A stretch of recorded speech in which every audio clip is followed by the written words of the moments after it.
So what is better, to buy or to rent? In this video, I want to go over exactly that question. I've been getting asked a lot since I started my real estate career back in 2016. Hans, what is better, to buy or to rent? So I'm ready to go over this in this video with you guys. And of course, I'm a real estate agent, so you may be thinking that I'm gonna say buy because, that's what we do. But that's not the case, because there is different scenarios and different things that you should be doing depending on your situation. That is what I want to go over in this video with you. So I'm going to be talking to you as if I'm talking to my best friend, and my best friend is asking me, hey Hans, should I buy or should I rent? What should I do? You guide me, you tell me. So again, in this video, I'm going to be talking to you from the bottom of my heart. I'm going to be talking to you as if I was the one that's going to be guiding you and letting you know what I think or what I would do if I was in your shoes. All right, guys, so let's not waste any more time and let's get started right now.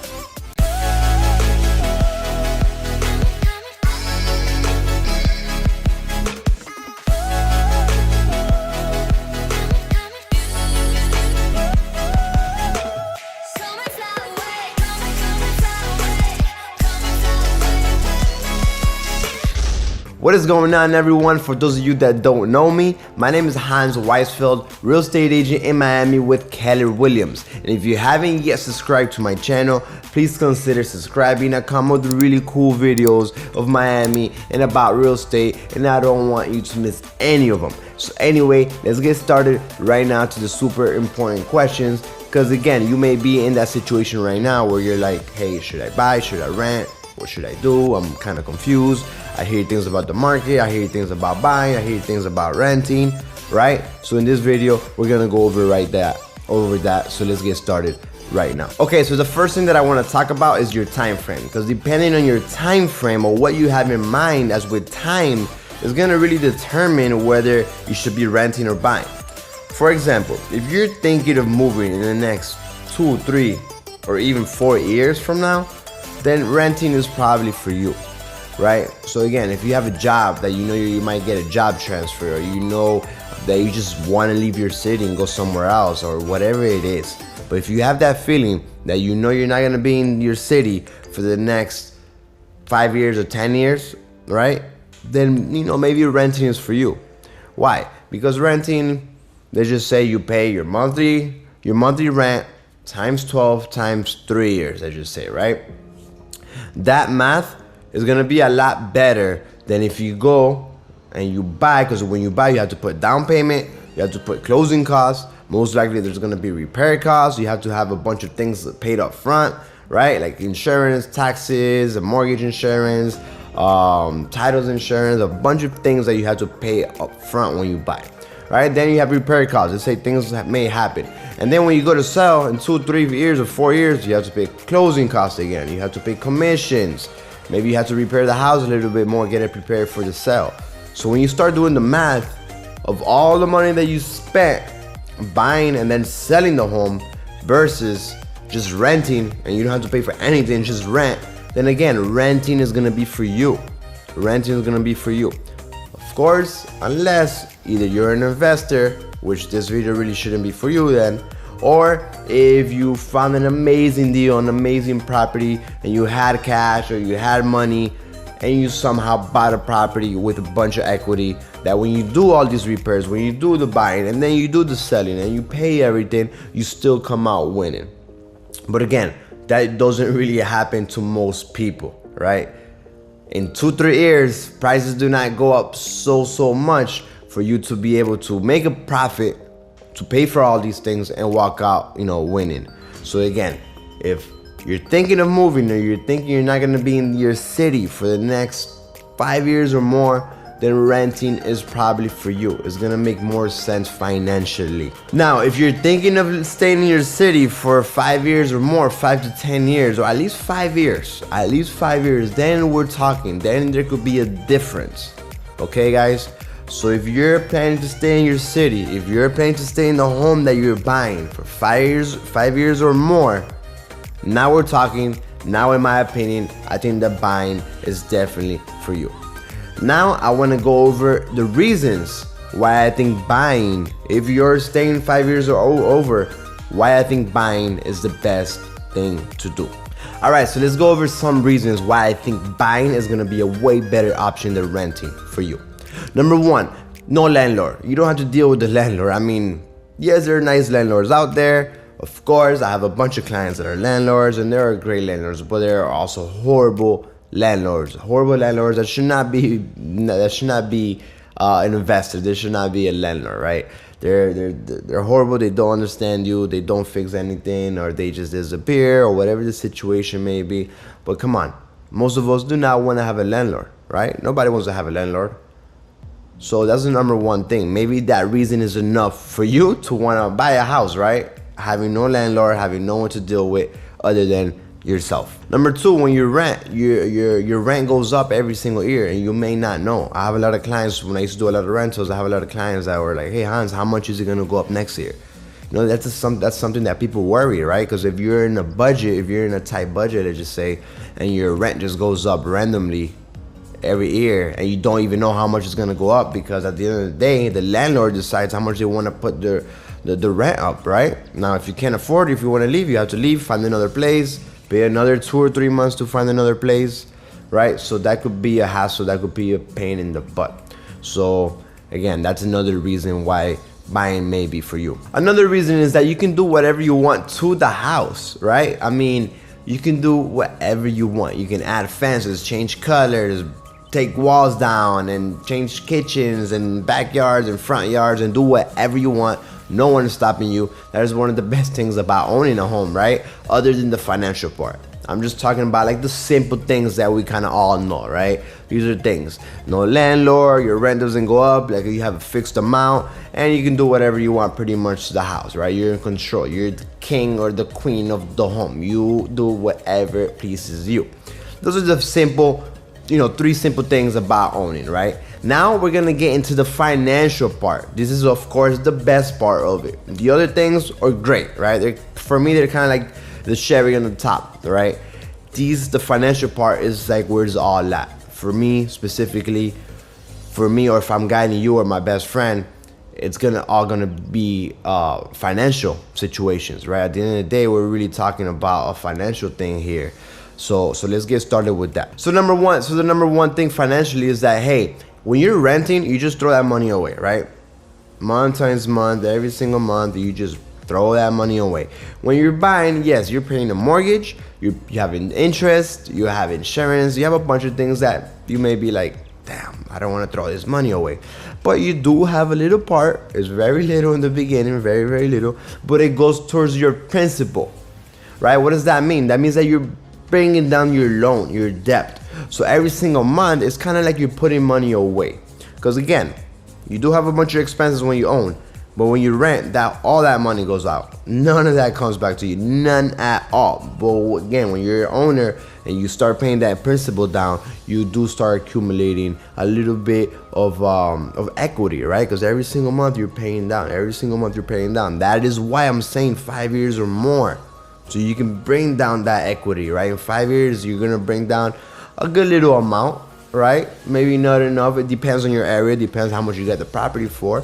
But it should be a little amount at least. That, in other words, when you're renting, you're not gonna have that. The second thing financially, why buying is better than renting if you're staying 5 years or longer, is gonna be appreciation.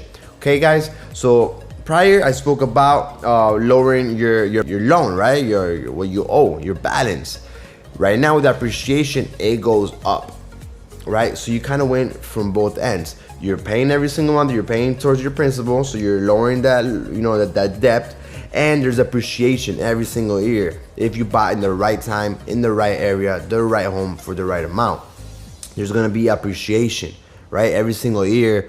I mean, right now, there's at least a 3% appreciation in every market, right? There's some markets, like I know some areas of South Florida have had 9% over the last 30 years of appreciation, right? And that's past the recession, that's past all kinds of different fluctuations in the market and prices, but it has averaged a 9%.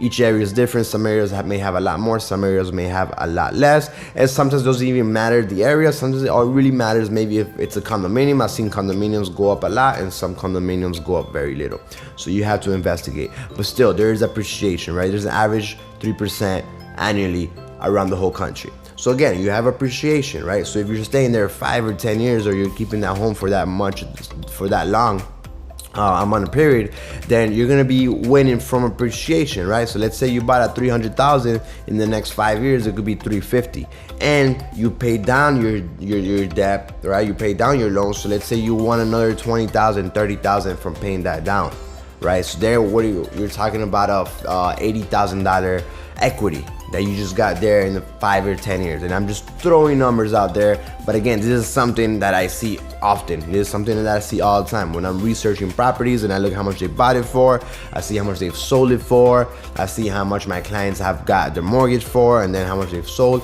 So I see these scenarios every single day. So I am just throwing numbers out there, but these are super realistic, super realistic. All right, guys. The third thing financially that you win from buying a property is tax write-offs. You have tax write-offs. So you can write off your interest from your mortgage payments, some tax, right? So you have tax benefits. All right, you can write this off. I don't really want to get into the amounts because I'm not an accountant. I'm not exactly sure the numbers, but there is tax write-offs, right?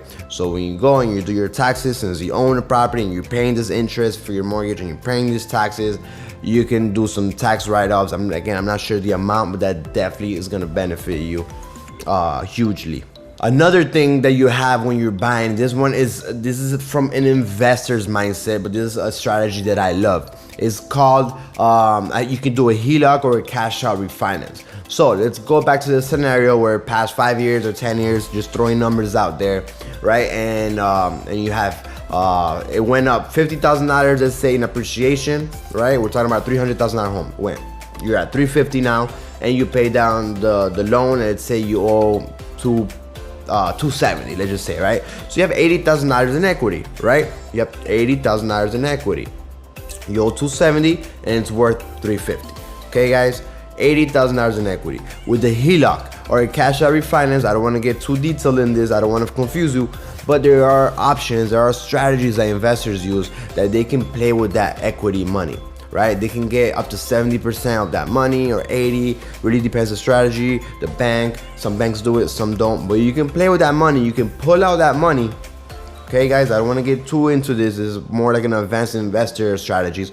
You can pull out that money, and now let's say you have, out of the 80,000, let's say you have 40,000 or 50,000. You can go with that money and put it down as a down payment for your next investment property, right? Or you can buy another home, and the one that you have right now, you just rent that one out. You can start a business. You can do do improvements to the home and renovate the home. Whatever you want, you can use that money. Okay, guys. So it's pretty much like a loan inside your loan. And again, I don't want to get into it, but the cash out and the Heloc are they're different things. They're similar because they're messing with your equity in your home, but the way you use them, the way they let you borrow that money is a little bit different. But anyway, that is an amazing strategy. This is what investors do, right? To keep accumulating properties. They keep buying properties and keep building their real estate portfolio. When they have equity, they pull money out, they go to the bank, they get another loan, they buy another house, and they keep doing that every single time that they have equity in that home. All right, guys, super good strategy. Another reason is gonna be tax-free. It's tax-free when you sell. All right, guys, so let's say you did buy that $300,000 home, and let's say it's past 20 years. I don't know. Let's say it's past 20 years. I mean, I've seen it happen a lot, right? Where people have bought in the 70s or in the 60s or whatever, in the 80s, or they bought for a really good price, and that home has gone up in value $300,000 or $200,000. Well, if it's your home, your homestead home, your home that you've been living in, and it's gone up in all that amount, and when you sell, there's gonna be a lot of money profit, right? Here in America, we gotta pay taxes for everything, right? There's nothing is free, except in a homestead. So one of these homes, you have up to $250,000 tax-free. Okay, guys, so there's a $250,000 profit that you've made in that home. You don't have to pay $1 in taxes for that. It's 100% tax-free if you're single. Now, if you're married, it's up to $500,000. Okay guys, so again, this got to be your own property, your homestead. It's got to be your primary residence. But again, I've seen it happen many times, and that is an amazing. Again, it doesn't have to go up to 250,000. Whatever it goes up, it's up to 250,000. If you're single, 500. If you're married, it's up to, right? So anything that you've made out of that home is tax free. If it's your homestead, if it's an investment property, totally different. If it's your primary residence, again, tax free. There's not that many places or that many types of investments that you can do tax free when you pull out that profit. And one of the last reasons that buying is better than renting is if you're gonna be living there, you're gonna be at least keeping the home for 5 years or more. It's gonna be pretty much what I was just talking about. Most of the wealthy people in this country have built their wealth through real estate. Of course, not every single one, but there's tons of them. Tons of real estate, tons of wealthy people in the country have built their wealth through real estate. And there's many people that have great businesses, and they keep, investing in real estate, and they keep doing different real estate projects. So again, real estate is one of the ways in this country how people have built their wealth. All right, guys. So if that is not a good enough reason, right, then you have to really think about what's going to be the best for you. This is my opinion. This is me talking to you as if you're my best friend. I'm guiding you and letting you know what's going to be the best reason. And the last reason is smash that like button, smash the subscribe button. If you haven't yet subscribed to my channel, please consider subscribing. I come out with really cool videos about Miami and about real estate, and I don't want you to miss any of them. Anyway guys, I really hope this video has helped you determine what is going to be best for you, right? I don't want to go into details saying why you should or why you shouldn't. This is pretty much the buying versus renting. This is all that I want to talk about today, buying versus renting. Of course, within buying, there's other things that you need to be prepared, right? You need to have the financial, you need to have the job security, you need to have other things to help you prepare. But this is just buying versus renting. Let's say you're ready to buy or you're ready to rent, and which is going to be better for you. That's what this video was about. So anyway, I really hope it helped you determine what is going to be the best scenario for you. And please don't forget to leave a comment, subscribe, let me know your thoughts, what you think, and I see you guys in the next video.